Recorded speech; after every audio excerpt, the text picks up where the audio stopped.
Una sa lahat I request my wife and my children na kung maabot kayo nitong broadcast na ito, hindi niya alam magpapa-interview ako ngayon. Kung papatayin man ako ng CPP, NPA, NDF, at least pinatay ako for the cause of peace. Because I want to contribute to the cause of peace for this nation and for the cause of the future of our children. Hindi po ako lumabas para suportahan lamang si General Parlade or the Armed Forces of the Philippines. Lumabas po ako para sa taong bayan.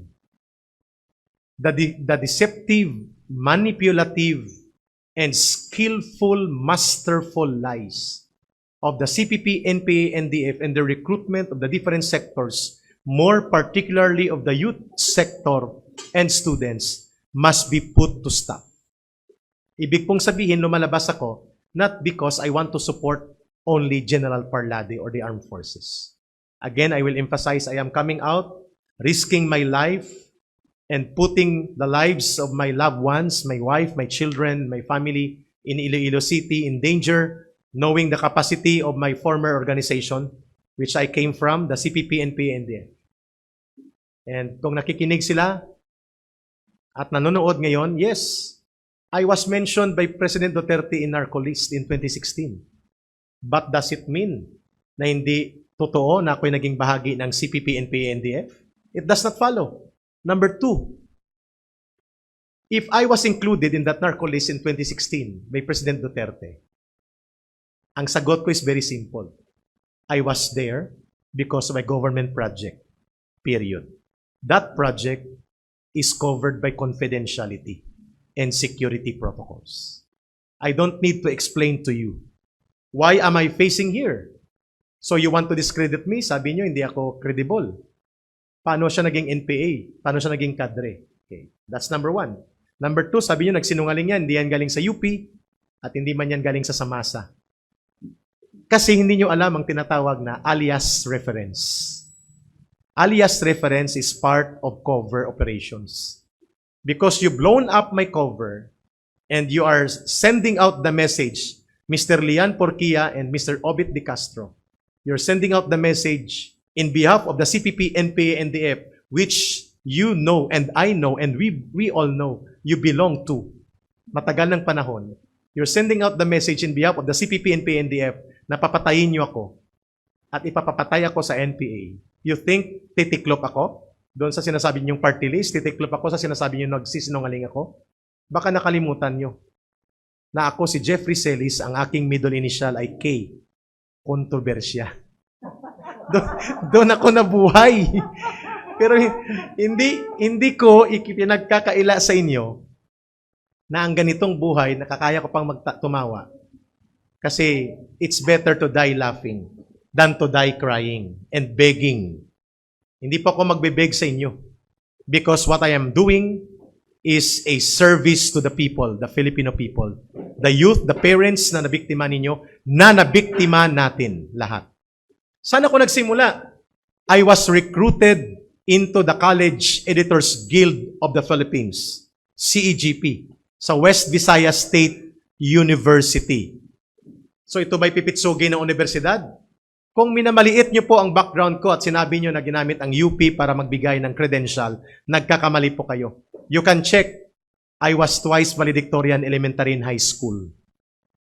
Hindi po ako nagsisinungaling. Alam ko pong sinasabi ko. Uulitin ko po, those materials you're attributing to me as lying, ang tawag dyan, alias reference. Gamit yan para i-sustain ang isang cover. So sabi ko, no need for me to use this mask, Secretary Galvez. IATF, no need for me to hide. At ito'y tuloy-tuloy na. I have burned my bridges.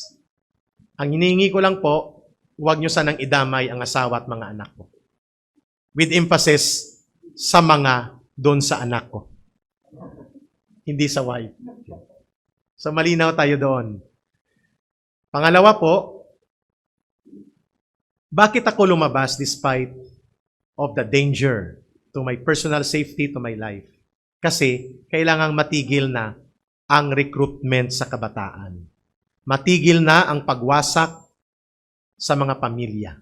Matigil na ang walang saysay na pagpatay at mga madugong pamamaraan ng pag-advocate ng ideolohiyang itinakwil na sa buong daigdig. Ang Marxismo, Leninismo at Maoismo ay mga library references ito sa Europe.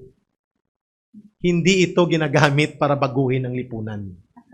Itinakwil na ito ng Soviet Union, ng Russia, ng China, ng Vietnam, ng Cuba, even the North Korea. And yet, ang paniniwala ng CPP, NPA, NDF, ang solusyon sa ating bayan ay maitayo ang sistemang komunismo at ang sistemang yan magsisimula sa recruitment sa Gabriela, Anak Bayan, LFS, ACT Teachers, ACT, LFS, Kabataan, Anak Pawis, Bayan Muna, mga 23 to 24 mass organizations yan. Hindi ko lang nadala ang presentation. Maybe during the Senate, we will give the presentation ng mga organizations na ito. So I am talking from the basis of direct experience. I am talking on the basis that I am on process of executing my affidavit and sworn statement. Panunumpaan ko ito ng dugo at buhay kung kinakailangan. Yes. Pangatlo, I am coming out because matagal na masyado ang 52 years na pagwasak sa ating bayan. We are bleeding 100 billion pesos every year para punduhan lang ang internal security operations at ang counterinsurgency operations. Pero ang hindi na-address, hindi lamang ang CPP, NPA, NDF sa kanayunan, sa red area, sa armado. Ang hindi na-address, itong pag-infiltrate ng schools, pagre-recruit ng mga senior high school, pagkawala ng kabataan mula sa FEU, pagkawala ng kabataan mula sa PUP, sa Santo Tomas, umiiyak ang mga nanay, kagaya ng nanay kung umiiyak at mga nanay namin nang ma-recruit kami. We're turning only 18 years old at time nang ma-recruit kami ng mga kadre ng CPP, NPA, NDF. Nagsimula kami lahat sa legal na organisasyon. Quote-unquote. Kasi hindi yan purely legal. Akala mo lang legal muna. Kasi 3 months, 4 months thereafter, i-recruit ka sa underground organization. Kabataang Makabayan. KM. KM, kung ikaw ay youth and student sector. LFS, CGP, Anak Bayan, Student Christian Movement of the Philippines, NUSP, and then other organizations being infiltrated all over the country. Ito ang recruitment. They do not start right away into the underground. You start from the above ground. Anti-tuition fee increase, anti-dorm fees, lahat ng issue, including pakikialam sa issue ng mga manggagawa, welga, lahat. These are advocacies. These are legitimate, valid issues that demand correct, proper, and timely responses from the government to resolve. Yes. But it does not mean na ibabagsak mong gobyerno kung hindi na-solve ka agad. It does not mean papatay ka ng kapwa Pilipino, mag-aarmas ka, magbubomba ka, mga ambush ka ng pulis, papatay ka ng sundalo na may nawawalan din ng mga tatay at mga pamilyang nang umiiyak, kagaya din namin pag namatay kami sa labanan. And yet, ang aming mga leaders, kagaya nila dyan, nila Teddy Casino, Carol Araulio, at nila Obet de Castro, tumanda ka na noy. Nagkalumot ka na sa syudad, ayaw mo rin mag-NPA, tapos pa post-post ka pa. At tinatakot mo ako ng narcolist. Di ba't hindi ka nalang nag-NPA? Napaka-ipokrito mo naman. Ilang kabataan ang nirecruit mo? Napaka-ipokrito mo. Para sabihin mo na ikaw ay aktivista lamang. Excuse me, mga anak nyo ba nirecruit nyo? Oh, di ba? Saan ang mga anak nyo? Now, kaming babalikan nyo. If indeed you are not part of the CPP, NPA, NDF as you profess into high heavens that you are not part of it, if you are not involved in the operations, recruitment by way of conspiracy or direct activities to the CPP, NPA, NDF using the above ground organizations that you lead, if you profess na hindi kayo kasama ng CPP, NPA, NDF and you do not do underground movement operations, then come out in the open today and condemn CPP, NPA, NDF for all the destruction and for all the killings and terrorism and for all the bloodshed it has brought to the country. Come out in the open. Condemn. Bakit? Bakit ka nagpipigil? Ikinahihiya mong ikondina ang mga karasang pumapatay ng kabataan at nagwawasak ng pamilya? Ikinakahiya nyo ang pag-condemn sa isang organisasyon na CPP, NPA, NDF na gumagamit ng panlilinlang sa recruitment only to find out later on ang mga kabataan na nare-recruit na mamatay sa mga battle zone sa CPP, NPA, NDF, guerrilla zone and guerrilla base. Ikinahihiya niyong gawin yan?